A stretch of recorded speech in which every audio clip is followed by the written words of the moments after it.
Hoje a gente vai criar um plano para tirar você dessa dependência dos bancos. Por quê? Porque provavelmente quando você recebe o seu dinheiro no mês, seja ele o salário ou o próprio Prolabore, o que deve estar acontecendo? Parte desse dinheiro ou todo esse dinheiro vai para pagar a fatura do cartão de crédito. Ou seja, você está deixando esse dinheiro com os bancos. Vamos entender isso aqui. Então, vamos supor que aqui tem o quanto você recebeu. E o que você recebeu, a gente vai falar que foi R$ 6.000. Aqui, você tem as suas despesas fixas. E aí vem aquela terceira parte aqui, que é o cartão de crédito. Quando o dinheiro cai, você pega para pagar essas despesas e o restante para pagar esse cartão de crédito. O que acontece aqui? O saldo fica zero. Então, assim que você pegou esses 6, pagou as suas despesas e o cartão de crédito, a partir desse dia aqui, você está sem dinheiro. Estando sem dinheiro, o que você faz? Você volta a passar as coisas no cartão de crédito. E isso fica um ciclo sem fim, que é o que provavelmente você está vivendo hoje. E isso até hoje, porque a gente vai criar uma estratégia, um plano para você parar de trabalhar para esses bancos. Mas primeiro, vamos entender uma coisa aqui, ó. Qual é a historinha que contam geralmente para você? Olha, ter cartão de crédito é bom, porque você consegue trabalhar com o seu dinheiro, você tem vários benefícios, você tem cashback, você tem sala VIP. E todas essas são historinhas que contam para você começar a usar o cartão de crédito. Porque antes de ter o crédito, você se virava com o seu salário, você se virava com o seu Prolabore. A partir do momento que você passou a ter cartão de crédito, com as historinhas de você ter mais crédito, de você poder consumir mais, de você poder fazer um bom uso e ter todos esses benefícios, a coisa começou a acontecer, então você entrou nesse ciclo.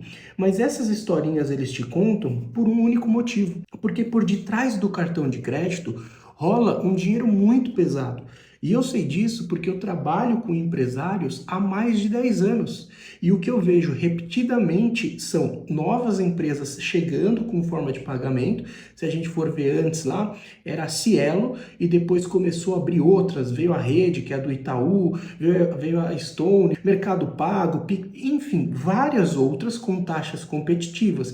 E toda vez que você vai no estabelecimento e passa o cartão de crédito, aquele empresário, aquele lojista, ele paga uma taxa para poder receber aquela transação. Essa taxa vai girar em torno aí de 2, 3, 5%, dependendo da bandeira do cartão. E não só isso, quando ele antecipa, ou seja, você passa uma venda parcelada e ele antecipa para receber no dia seguinte, essa taxa é maior ainda. Então é muito dinheiro que rola nisso tudo. E outra forma é quando você também atrasa a fatura do cartão. Quando você atrasa a fatura do cartão, você paga uma taxa de juros do rotativo muito alta. É a mais alta taxa que nós temos hoje no Brasil, é uma das mais altas do mundo. Mas vamos lá sair disso aqui, ó. Então, esse cenário aqui está posto. O que a gente precisa fazer agora aqui é dar um zoom nessa parte aqui, ó, para a gente entender como a gente vai sair desse ciclo aqui. Dando um zoom aqui, isso acontece de duas formas. De um lado, a gente tem despesas fixas, que é essa partezinha aqui. Já vou falar sobre ela. Desse outro lado aqui, a gente vai dar um nome de despesa variável. Ou diárias, que é aquela que você gasta no dia a dia. Certo? Então, o que são as despesas fixas? São aquelas despesas que, indiferente do que aconteça, elas já estão postas. Então, toda vez que você abre a porta da sua casa, você já tem uma série de despesas para pagar, mesmo antes do mês começar. Então, aqui a gente está falando do aluguel, muitas vezes do condomínio, água, luz, telefone, internet, plano de saúde. Muitas vezes aqui a gente está falando também de financiamentos. Então são despesas que já estão postas, já estão colocadas, que é aqueles famosos boletos que você tem para pagar todo mês, certo? Isso aqui já está posto. Então, o primeiro exercício aqui, o primeiro passo para a gente sair disso é você saber exatamente quanto que isso aqui dá. Então, vamos supor que isso aqui dê 4.000. E a gente sabe que você faz 6.000 de dinheiro. Então, só aqui, teoricamente, em tese, sobraria R$2.000, certo? Você tem 6 que entrou, 4 de despesa fixa para pagar, que já está posta, e sobraria 2K, 2.000. Então, em tese, você teria 2.000 para gastar. Só que esses 2.000, provavelmente, eles já estão aqui. Os 4 aqui, os 2 aqui. Então, esses 2.000 geralmente é o que você paga de fatura, que muitas vezes é até mais de 2.000. Então, nesse cenário aqui, a gente já zerou. E aí entram as despesas variáveis, que provavelmente são aquelas que você passa no cartão. O que a gente está falando aqui? Alimentação. Rafa, mas a alimentação não é fixo? Eu diria que ela é variável. Por quê? Porque a despesa variável, ou seja, a despesa diária, ela vai variar muitas vezes conforme o seu humor. Então, sim, se você for traçar, pode ser que você tenha uma média do quanto você gasta de mercado por mês. Mas sabe quando você está mais feliz, ou até mais triste, ou muitas vezes ansioso, ou até muitas vezes deprimido? E para algumas mulheres que estão naqueles dias, tem aquele chocolatinho a mais. Então, a alimentação, ela depende muito do nosso humor, do nosso estado de espírito.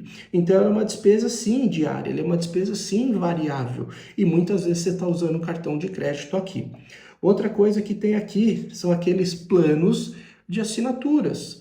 Né? Por que são variáveis? Porque, de certa forma, não é fixa. Por mais que você vai pagar aquilo todo mês, é algo que tranquilamente você conseguiria gerenciar, simplesmente cancelando aquela assinatura. No caso da despesa fixa, você não tem muito massa de manobra para fazer. O aluguel já está posto, você não consegue mudar do dia para a noite para um lugar talvez mais barato. A energia, a internet, a própria água, você não tem muito ajuste, não tem muito para onde correr. O próprio financiamento, tudo bem, você pode se desfazer do veículo, mas não é algo que vai vender do dia para a noite, a não ser que você venda muito barato. Então aqui a massa de manobra não depende do seu humor. Se você estiver feliz, estiver triste, vai vir um aluguel e naquele preço.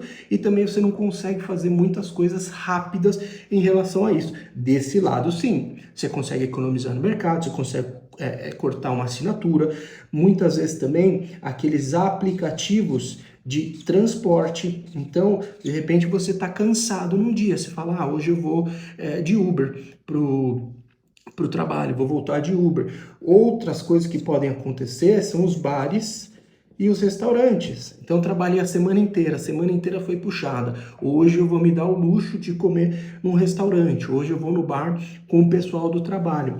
Então, essas despesas variáveis, teoricamente, só poderiam chegar até R$2.000, mas muitas vezes elas não chegam. E por que teoricamente? Porque se chegar em 2, você nunca vai sair desse ciclo aqui. Você ganha 6, gasta 4 e 2 no cartão. Então você tem o que eu chamo de ponto de equilíbrio patrimonial. Você fica no 0 a 0 e se essa receita aqui cai, você começa a contrair dívidas. Se você gasta mais, você começa a contrair dívidas. Então a primeira coisa que você tem que fazer, lista as suas despesas, olha a sua fatura do cartão e vê o que dá para fazer. E agora a gente vai fazer o caminho contrário. Vamos lá, vamos entender isso aqui. O caminho contrário é o seguinte, você ganha 6, você gasta 4 de despesa fixa, então você vai ver o quanto você gastou de despesa fixa, o quanto que você gasta de despesa fixa, e aqui você sabe que sobrou 2, certo? Então, como que geralmente a gente age aqui? Isso aqui não dá para mudar, já está posto, tá? Você até consegue mudar, mas para ontem você não consegue. Aqui sim. Geralmente, o que a gente faz? A gente divide essa sobra residual, ou seja, o quanto você teria para gastar, por 30. Significa que por dia você poderia gastar R$ 67. Então, se você gastar R$ 67 durante 30 dias, você vai ter usado R$ 2.000. Então, o segredo está aqui. Se você sabe que você está usando 67, aí você vai pegar a sua fatura, viu quanto deu a sua fatura e dividir por 30, você vai saber exatamente o quanto você está gastando em média por dia. E o que precisa ser feito aqui? Redução. Aqui é o passo contrário, porque se de um lado você foi ensinado que usar cartão de crédito vai te dar poder de compra, e de fato vai, agora você vai ter que fazer o contrário. Você vai ter que pegar esse 67 e dividir por 2. Ou seja, você pode passar a gastar por dia R$ 33,50. E o que vai acontecer? Se você começar a gastar isso aqui, significa que no próximo mês a fatura vai vir 1.000. E aí, sobrando esse 1.000, o que você faz? Você começa a usar ele para pagar as coisas no débito e não mais no crédito. Então, quando você chegar nisso aqui, começar a gastar metade do que você está gastando hoje, vai acontecer isso aqui, ó. Uma partezinha disso aqui vai começar a não existir. Então, quando você vai fazendo isso todo santo mês, gastando menos, fazendo sobrar dinheiro, esse dinheiro você começa a pagar no débito, tendo mais consciência agora financeira. Você começa a gastar cada vez menos, vai chegar uma hora que isso aqui não vai existir mais. Então você começa a ter 2.000 de sobra. Rafa, mas eu não vou agora então gastar no débito do mesmo jeito, só que agora você tem consciência, você começa a dar muito mais valor para esse dinheiro e talvez agora você comece a gastar 1,5. Então você parou de trabalhar para o banco, porque agora está sobrando R$ 500. E esses R$ 500 você vai investir, começar a fazer a sua reserva financeira em um CDB. Você vai deixar esse dinheiro aplicado lá e ele vai te render algo aproximado aí por mês, 1%. E dessa maneira você começa a parar de trabalhar para o banco. Outra coisa que pode acontecer é você ter um incremento de renda, seja através de uma promoção, de mais clientes que você atendeu, seja através de uma renda extra que você fizer. Então agora você ganha 7, oba, posso gastar mais no cartão? Não, negativo. Você começa a viver o mesmo estilo de vida que você levava com esses 6.000, só que agora vai sobrar mais ainda. Então talvez você comece a guardar agora R$ 1.500, até fazer a sua reserva de emergência, aumentar mais ainda os seus ganhos. Agora, se você passa a ganhar 8, agora sim você vai viver como se ganhasse 7. Aqui, nesse salto, você continua vivendo como se ganhasse 6. Então, sempre viver um estilo abaixo do que você está vivendo. Dessa maneira, você vai parar, com certeza, de trabalhar para o banco. Porque o que eu fico mais triste quando eu atendo as pessoas é ver o quanto que elas gastam no cartão de crédito. Ou seja, você fez um esforço danado para ganhar o seu dinheiro, você simplesmente pega o seu dinheiro e começa a deixar para outras pessoas, para os outros estabelecimentos, para aquele tênis que você queria, para aquela roupa que você queria, que muitas vezes você nem precisa. Então, o meu objetivo com esse vídeo é começar a desatolar você. E eu espero de verdade que você consiga se desatolar desse ciclo vicioso que as pessoas vivem no Brasil. 80% das famílias brasileiras estão endividadas. E estar endividado significa exatamente isso aqui. Não só quando a conta fecha, né, no zero, mas também quando ela começa a ficar negativo. E aí vai para empréstimo, vai para outras situações. E é isso que eu não quero que aconteça com você. Agora, se ainda assim você tiver alguma dúvida, alguma coisa não ficou clara nesse vídeo, manda aqui nos comentários, porque eu vou ter o maior prazer em te ajudar.